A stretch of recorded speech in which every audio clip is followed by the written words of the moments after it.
on fait une centaine d'auditions, une bonne centaine d'auditions, quelques déplacements en France, parce que bien entendu, on n'allait pas aller se renseigner sur la cybersécurité à l'étranger, on n'aurait rien obtenu.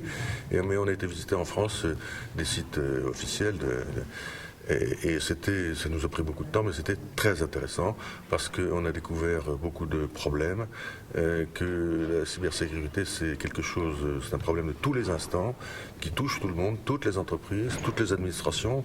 Le sujet est tellement vaste qu'on s'est limité aux entreprises de télécommunications et d'énergie, si vous voulez, parce que le sujet est tellement vaste que les banques, etc. Et donc là, on s'est aperçu que des entreprises se faisaient piller des informations depuis des années, parfois sans qu'elles s'en aperçoivent. Et ils sont aperçus par hasard. Et donc on voit bien que, et donc perte d'argent énorme. Et pour la France, c'est colossal. Par conséquent, il faut avoir une hygiène numérique certaine. Par exemple, quand une clé USB qui traîne, il ne faut jamais la ramasser. Quand vous recevez un mail, vous ne savez pas qui vous l'envoie, vous l'ouvrez pas, etc., etc.